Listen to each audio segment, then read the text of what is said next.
Abilify helps control symptoms of bipolar mania. Ask your doctor about Effexor XR.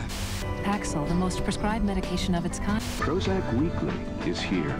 Zoloft, a prescription. Seraphim. PMDD. And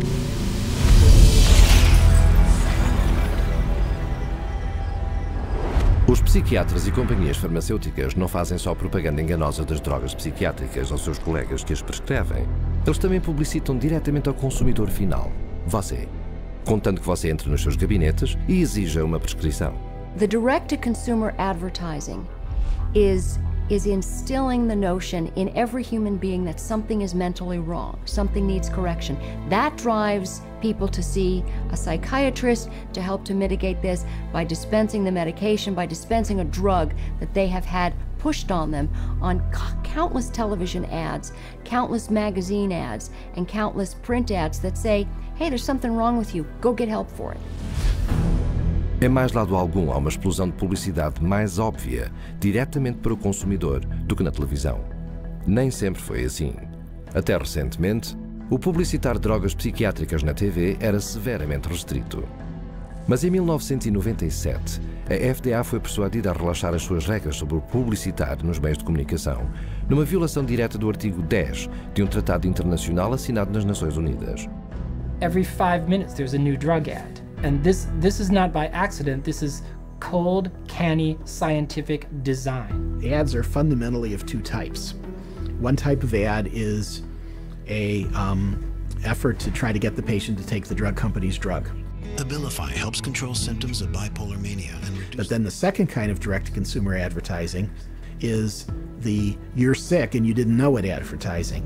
You could be suffering from generalized anxiety disorder. Because they want to create sales, so what they're going to do is tell people, do you have these symptoms? Do you have this disease? Do you have this particular condition? But they hit it so hard on television that people say, ask your doctor, ask your doctor. Every commercial is a referral to the doctor. See, they're working for each other. Ask your doctor about Cymbalta. Depression hurts. Cymbalta can help. I can go to my doctor and say, here are my symptoms, and walk out with the prescription I want. I can ask for a drug by name, and most of the time I'll be given the drug. So basically I'm my own doctor. The industry defends what it's doing by saying this is some kind of public health education campaign. And I'm sorry, I think if you go to an advertising agency, you're advertising. Desde o início, o publicitar drogas psiquiátricas na televisão tem sido extremamente bem sucedido. Só nos primeiros 3 anos, as vendas das drogas psiquiátricas aumentaram em 250%. Com as receitas a atingirem agora níveis recorde, a indústria farmacêutica gasta 2,9 milhares de milhões de dólares anualmente só na propaganda televisiva. E uma vez que isto conduz pessoas para os gabinetes dos psiquiatras, elas podem ser viciadas a usar outra estratégia de marketing, amostras gratuitas. The industry is willing to give out millions of dollars worth of free samples because it generates billions of dollars in sales. You want a prescription and you want Prozac written forever as a maintenance therapy. So you establish that with some free Prozac up front. Here, take this sample, it doesn't cost you anything. And then if you like it or if it seems to work, then we'll make a prescription, but you're going to have to pay for that prescription. The sample is free. So it's really a marketing technique. They got a cash cow. Zero refill means you've got to go back to the doctor for another consultation, for another subscription, and it just goes forever. This is business. This is money. Algum marketing diretamente ao consumidor está camuflado como informação pública. Os psiquiatras aparecem regularmente nos meios de comunicação a avisar o público sobre as últimas epidemias de doenças mentais e a vender os seus últimos avanços. Eles escrevem artigos colocados nos jornais e revistas que levam adiante as suas campanhas de consciencialização da saúde mental. Mesmo grupos de advocacia dos pacientes que dizem oferecer informação imparcial sobre as drogas psiquiátricas são, afinal, após uma inspeção mais restrita, grupos dianteiros geridos por psiquiatras e financiados pela indústria farmacêutica. They were started specifically by the industry themselves, and the public isn't informed of that. You know, it's basically a great big lie to the public that they think they're going to a charitable organization that has their best interest at heart. Por exemplo, Children and Adults with Attention Deficit Disorder, ou CHAD, o maior e mais bem financiado grupo dianteiro para os produtores de drogas estimulantes, Stephen Plog é um antigo executivo da CHAD. When I became the CHAD coordinator for Las Vegas, they gave me a manual, and in it said, we want to provide unbiased information to help and support people who have ADD. For the next 30 days, we put 22 parents and their kids on a program with lab tests to find out what their causes were, eliminated their causes, they got prescription-free, medication-free, side effect-free, and they got better with their self-esteem, and they became actually happier, healthier, and more successful. Chad found out about this, called me up and says, we do not allow people to talk about nutrition in any of our seminars. We only prescribe going to a psychiatrist who will only prescribe drugs and therapy. So they said you can no longer work with us, and they fired me for simply recommending that parents go get a lab test, find out what the causes are, and eliminate the causes. They do not allow that. They only allow medication and psychiatric treatment. Os grupos de advocacia dos pacientes psiquiátricos também promovem tratamento de drogas psicotrópicas ao publicar amplamente inquéritos de marketing disfarçados de questionários médicos. You can take a survey of maybe 16 questions.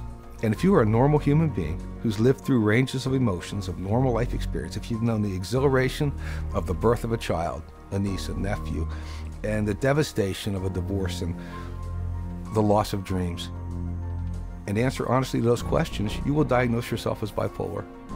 And the instructions that come back along with the diagnosis or the warning that you're probably bipolar say, print this out and take it to your doctor.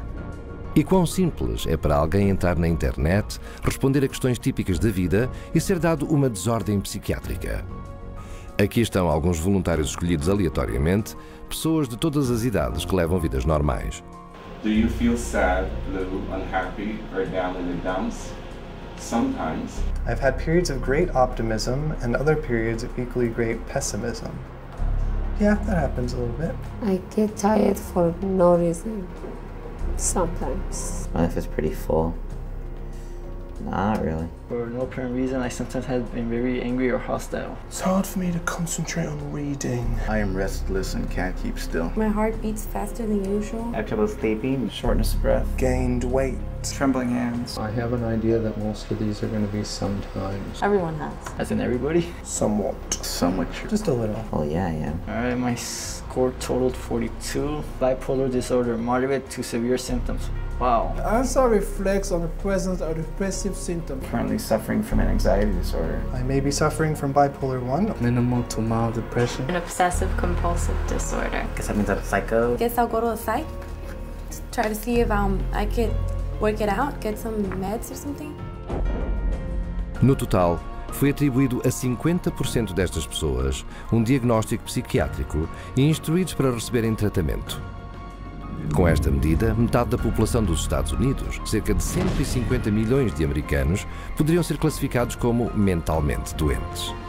Now you have a direct line of consumers just walking in with a little pre-survey that says that they potentially can have bipolar, ADHD, stress, anxiety, any of those categories, and they just need to take this assessment tool and say, okay, that basically that is what you have and here's your drug.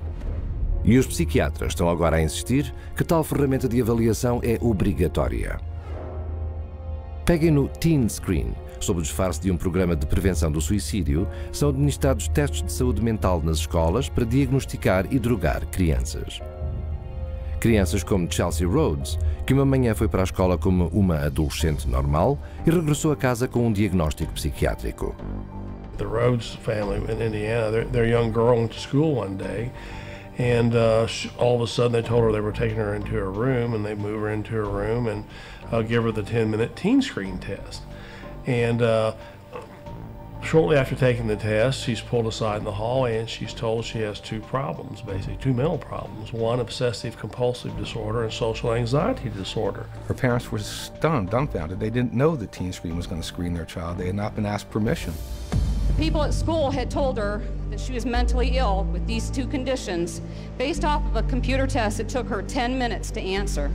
One of the questions was worded if Chelsea went out a lot. She answered no. We'd ask her why she answered that way. She said, because Mom, you and Dad don't allow us to go out on school nights. I have to be home to do my homework and take care of our household chores. The other question was, do you ever feel nervous or anxious when you're in front of a group of your friends or peers? Chelsea answered yes. She explained to us that because when she has to stand up in front of a group of people and give a book report in one of her classes, she's very nervous. You know, I'm 43 years old and I'm nervous in front of every one of you today, but that doesn't make me mentally ill. I absolutely believe that the survey for Teen Screen was intentionally structured to flag as many children as possible as having a possible mental health problem. E quem criou o Teen Screen e escreveu o seu inquérito? O Dr. David Schaffer, psiquiatra com extensos laços à indústria farmacêutica. O questionário de Schaffer é tudo exceto científico. No estudo que ele mesmo conduziu, Schaffer admitiu que 84% de todos os estudantes tinham sido falsamente etiquetados como suicidas. Mas o que não foi admitido é o quão traumáticas as consequências podem ser. Alaya Gleason tinha apenas 11 anos quando preencheu um questionário na sua escola secundária no Texas. It was 7th grade, and they had all the girls go into the cafeteria because they said that a lot of girls have depression, so they was working on some depression screen. Next thing I know, there's those middle schools tell my husband now that CPS is there at the school taking Alaya because she's suicidal. I'm like, suicide? I'm not trying to kill myself. I love myself. I've always loved myself. So I don't know if she was eating at the school or they'd already taken her away. When they took Alaya, my girls and I, we didn't sleep for about a good 3 days. For the first 3 days, because my house was empty without her. And they was making me sign papers talking about if you don't take these medicines, you can't see your parents. So they was telling me, you know, if you take your medicine, you can see your parents. My daughter was on 22 different types of medication that this one psychiatrist gave her. They drugged me up so bad that they said they had to drag me. And I used to wonder how I got to my room. When I saw for myself what they were giving her and how much and how often, I just thought, they're gonna kill this child. And the parents were helpless. Then after a while, that's when I was just like, I'm not about to take no more medicine until I call my parents. And then that's when they was like, okay, well, we're gonna give it to you anyways.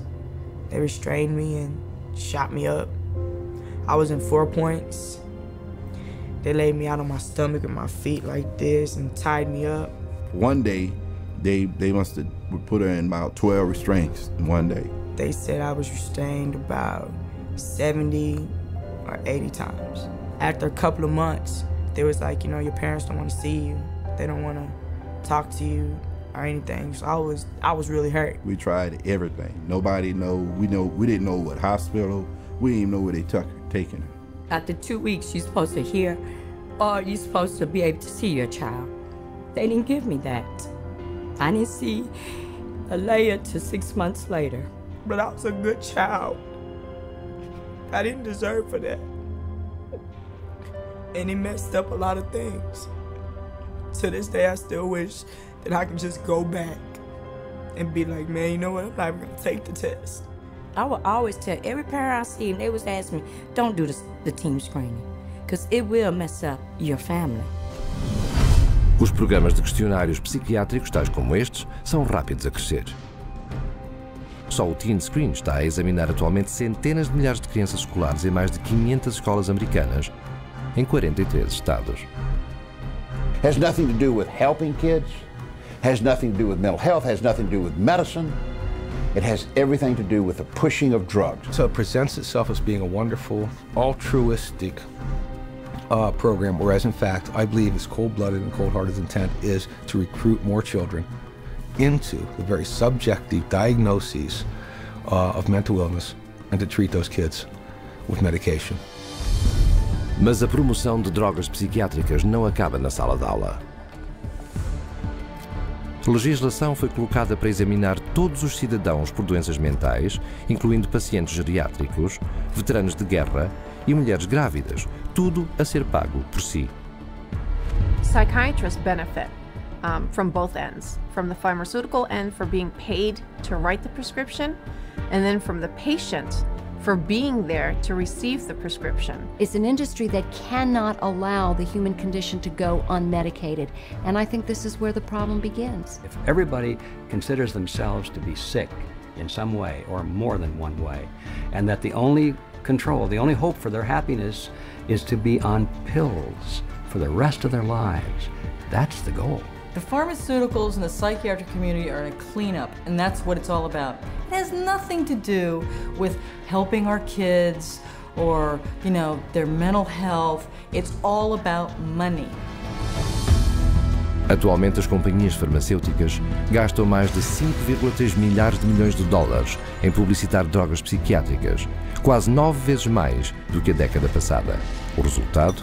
As vendas de drogas psicotrópicas aumentaram para 80 milhares de milhões de dólares. E tudo enquanto os psiquiatras ignoram deliberadamente a vasta tragédia humana que estão a criar.